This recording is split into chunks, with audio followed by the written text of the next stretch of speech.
अस्सलाम वालेकुम। आज इतनी खुश हूँ मैं, इतनी खुश हूँ और इतनी खुश हूँ। उसकी वजह लास्ट वीडियो का रिस्पॉन्स है जो आप लोगों की तरफ से आया और मेरा दिल खुशी से बाग-बाग हो गया। जब शुरू किया था काम तो इतने डाउट्स थे कि पता नहीं क्या, मैं पहले ऐसे स्टोरी सुनती थी ना, हर कोई अपनी बिज़नेस की स्टोरी बता रहा है कि मैंने इतने हज़ार से शुरू किया, इतने लाख से शुरू किया।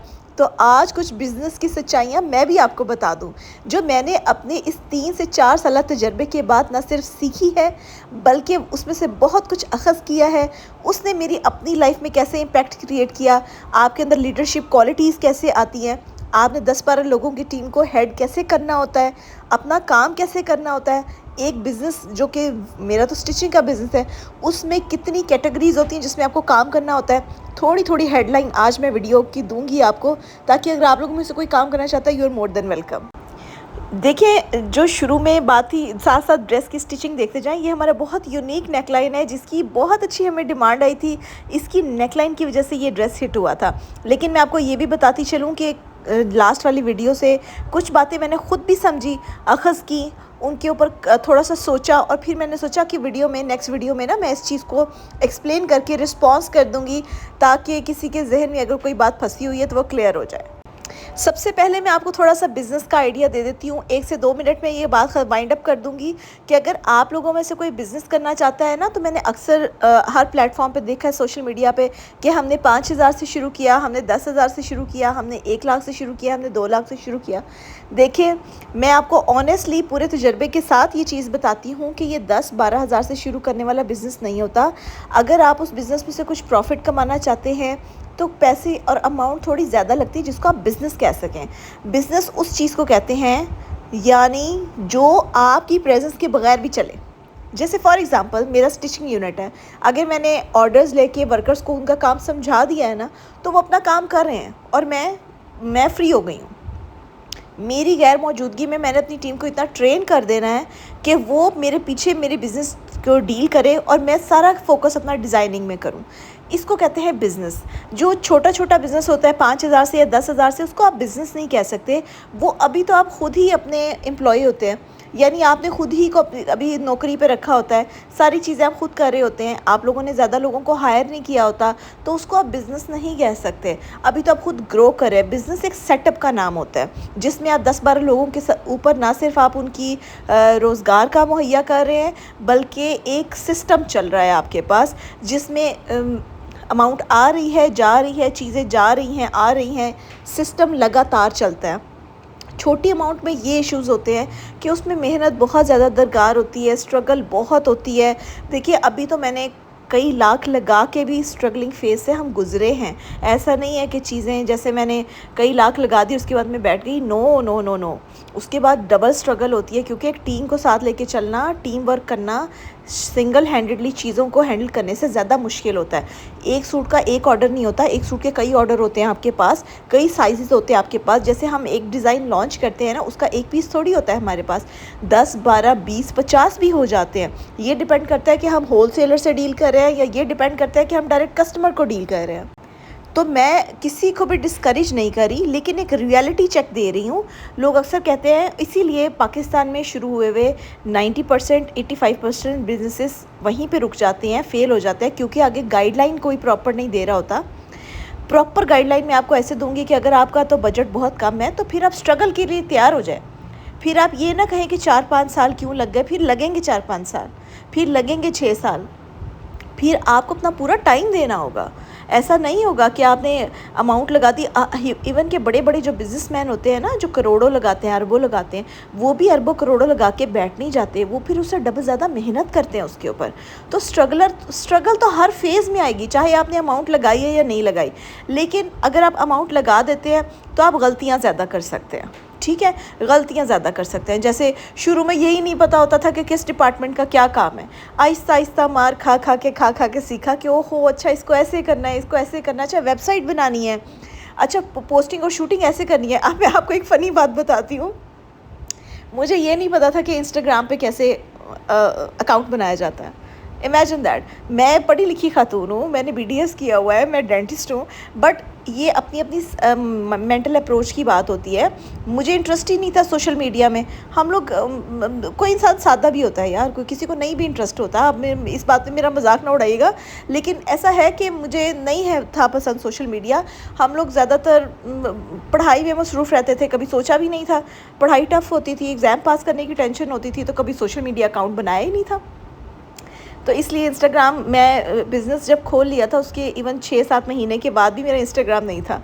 तो उसके बाद एक इन्फ्लुएंसर ने मुझे कहा था कि बेटा जान, आप इंस्टाग्राम पे पेज बनाएंगी, आप अपनी वीडियोस लोगों को दिखाएंगी, अपने डिज़ाइंस को शेयर करेंगी, तो आपके पास ऑर्डर आएंगे ना। मैंने कहा ओहो, ये तो मुझे पता ही नहीं था कि ऑर्डर कैसे लेते हैं, और ना ही ये पता था कि वेबसाइट कैसे बनाते हैं। तो इसलिए अब तो आपको ये सारी चीज़ें बहुत आसानी से मिल जाती हैं। आप वेबसाइट कम पैसों पर बना सकते हैं। मैंने तो पता नहीं कितने लाख दे के वेबसाइट बनाई थी। ओहो, अब तो मैं अपने आप पे अफसोस करती हूँ। अब तो ऐसे हीरे लोग मिल जाते हैं आपको जो कम पैसों में आपको बेहतरीन काम करके देते हैं। तो ये जितनी भी डिज़ाइनिंग होती है ना, ये फिर मैं अपने डिपार्टमेंट में ले लेती हूँ। इसके अलावा जो बाकी डिपार्टमेंट्स होते हैं उनमें सबसे पहले कपड़े को श्रिंकिंग का डिपार्टमेंट है, जो हमारी छोटी जो जूनियर स्टाफ होता है उनका काम होता है, हर आए हुए थान को श्रिंक करना। उसके बाद फिर वो कटिंग, फिर वो ड्राई अप होने के लिए ओपन एयर में जाता है, ओपन एयर से फिर वो वापस आता है और फिर वो कटिंग सेक्शन में चला जाता है। कटिंग सेक्शन से कटिंग होके फिर उसके बंडल्स बनते हैं। जैसे फॉर एग्ज़ाम्पल किसी की भी कस्टमर का कोई ड्रेस है वो कट हुआ है, उसके बाद उसमें देखा जाएगा कौन सी लेसेस लग रही हैं, कौन सा बटन्स लग रहे हैं, उसका एक बंडल तैयार किया जाएगा। उसके ऊपर एक छोटी सी चिट लगाई जाएगी, कारीगर से कहा जाएगा कि इसके मुताबिक आपने काम करना है। वो वर्कर हमें उस चिट के मुताबिक साइज़ बना के ला के देगा। डिज़ाइन ऊपर बना हुआ होगा तो वर्कर को पता होगा कि मैंने इस सूट के ऊपर क्या डिज़ाइन करना है। फिर उसके बाद वो बंडल्स जब मेरी मैनेजर उनको डिस्ट्रीब्यूट कर देती हैं, हर कोई अपनी अपनी मशीन पर बैठ के अपना अपना पीस बनाता है और इवनिंग होने से पहले वो हमें हैंड ओवर करके जाता है। अच्छा, यहाँ पर मैं आप लोगों को बता दूँ, उसके बाद फिर वो क्वालिटी कंट्रोल में चल जाता है। फिर आगे 2-4 और उसकी चीज़ें हैं ना, वो मैं आपको बाद में बताती हूँ। अच्छा, ये जो है ना, ये प्रिंट, ये प्लीज़ ये प्रिंट हमारा आउट ऑफ स्टॉक हो गया है और ये लेसिंग भी अब हम दोबारा इसके ऊपर नहीं लगाएंगे। ड्रेस की प्राइस भी मैं आपको बताती चलूँ। इतनी सारी मेहनत के बाद जो हम लोगों ने ये ड्रेस बनाया है ना, तो ये भी इसी तरीके से बनाया है कि इसके ऊपर हमारा मेन थीम जो स्टिचिंग का थीम है ना, वही इसके ऊपर अप्लाई किया गया है। लेकिन ऑर्गेन्जा दुपट्टा भी चेंज हो जाएगा, कोई ज़रूरत नहीं है टेंशन की कि आपको ऑर्गेन्जा दुपट्टा दे रहे हैं, हम आपको शिफॉन या लॉन का दुपट्टा भी लगा के दे सकते हैं और जो ट्राउज़र है उसका प्रिंट भी चेंज हो जाएगा। तो इसका जो फाइनल लुक है, ड्रेस की स्टिचिंग आप देख लें, जो प्रिंट की सिलेक्शन है वो मैं आपको करवा दूँगी, ठीक है? उसके लिए आपने टेंशन नहीं लेनी। तो मैं आपको बता रही थी कि आपको ना ये एक चीज़ जो मुझे बहुत ज़्यादा पसंद आई कि देखिए, इंसान का दिल तो टूटता है, कई जगह ठोकर भी लगती है, लेकिन उसका एंड रिज़ल्ट बहुत अच्छा होता है। आपकी डिसीजन मेकिंग पावर बहुत अच्छी हो जाती है। यानी आपने फॉर एग्ज़ाम्पल अगर आप किसी बहुत बड़े ब्रांड का या सीईओ आके भी मुझसे बात करेगा तो मैं उसको हैंडल कर सकती हूँ। मैं उसको बता सकती हूँ कि हाँ, हम छोटा ब्रांड है, हम छोटा काम कर रहे हैं, लेकिन हमारी अपनी वर्थ है। ऐसा नहीं होगा कि आप किसी को ये देखें कि वो आपको कम चार्ज दे रहा है या आपको अच्छे पैसों में चीज़ मेहनत ज़्यादा करके दे रहा है तो आप उसके ऊपर प्रेशर डालो कि नहीं, मुझे तो और कम करके दो। ऐसा नहीं होता। हर एक अपना एक स्टैंडर्ड होता है और अब हम अपना स्टैंडर्ड साथ में लेके चलते हैं। अब किसी को नहीं पसंद आती हमारी कोई चीज़ तो हम कहते हैं डोंट वरी, आप मत ख़रीदें। हम किसी को प्रेशराइज़ नहीं करते, हम किसी को अपनी वजह से तकलीफ़ नहीं पहुँचाते, ठीक है? तो आपने जो है ना, हम भी यही कोशिश करते हैं कि हम डायरेक्ट कस्टमर से डील करें। होलसेलर और रीसेलर्स के साथ हम वैसे भी काम नहीं करते, होलसेलर के साथ करते हैं। जैसे कि 20 सूट है या 25 सूट है या 100 पीस है। अभी रिसेंटली हम लोगों ने 150 पीस बना के भेजा, उसके बाद 70 फर्सी शलवारों का हमारे पास ऑर्डर आया, तो वो भी हमने कनाडा भेजा। तो ये हमें जो बाहर के लोग होते हैं उनके एथिक्स काम करने के हमसे बेटर है, पाकिस्तानियों से बेटर है। ये मैंने अपने बिज़नेस से सीखा। तो बिज़नेस से हमने बहुत सारी चीज़ें मैंने सीखी। सबसे पहले अपनी पर्सनालिटी डेवलपमेंट में बहुत सारी चेंजेस किए हैं। जब डॉक्टर बन रहे होते हैं ना, तो स्टडी का इतना प्रेशर होता है कि आपकी कम्युनिकेशन स्किल्स पे काम नहीं हुआ होता। लेकिन अब देखिए मेरी ज़ुबान कैसे चल रही है, हो गई ना कम्युनिकेशन स्किल मेरी शार्प क्योंकि जब आप अपने काम पे फोकस करते हैं और आपको इस बात की तकलीफ़ होती है कि ये चीज़ ऐसे क्यों नहीं हो रही, तो फिर आप एफ़र्ट पुट करते हैं, अपने आप को चेंज करने की कोशिश करते हैं कि ठीक है, मैं ये भी चेंजिंग अपने अंदर लेके आऊँगी, मैं ये भी चेंजिंग लेकर आऊँगी, लेकिन मुझे रिज़ल्ट्स चाहिए।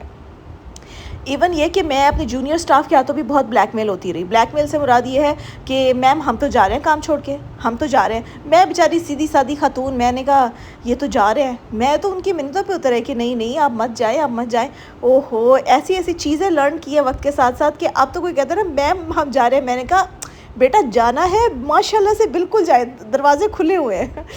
अब हमें कोई ब्लैकमेल नहीं कर सकता, अब हमें कोई तंग नहीं कर सकता, क्योंकि हम अपना वैल्यू समझ चुके हैं, हम अपना स्टैंडर्ड समझ चुके हैं। हमें पता है कि हम मेहनत कर रहे हैं, हमें पता है हम रिज़्क़ हलाल कमा रहे हैं। तो फिर जब इंसान को इतनी अपने ऊपर कॉन्फिडेंस होता है ना, तो छोटी मोटी शिकायत से कुछ नहीं होता।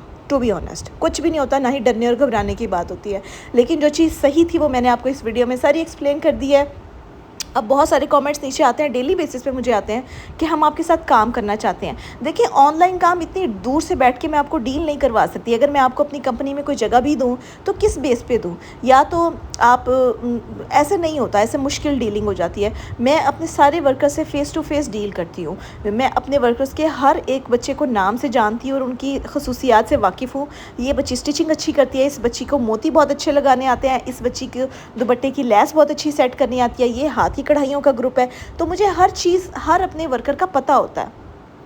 तो बस ये चीज़ है, और कुछ चीज़ें वक्त के साथ साथ खुद भी चेंज की हैं। जैसे कि सोना बहुत पसंद था, नींद बहुत ज़्यादा आती थी, तो अब टेंशन होती है कि नहीं, अगर ज़िम्मेदारी ली है 10-12 लोगों का घर और किचन चलना है हमारे इस कारोबार से, तो फिर हम उठ के खड़े हो जाते हैं कि यार काम करना है और छुट्टी नहीं करनी। और हम छुट्टी नहीं करते, मोस्टली काम पे फोकस करते हैं। अब कल वाली जो वीडियो थी ना, उसमें बहुत सारे लोग इस बात की शिकायत कर रहे थे कि कम रेंजेस वाले ड्रेस नहीं है। आखिरी जितने भी ड्रेसेस हैं वो कम रेंजेस वाले हैं।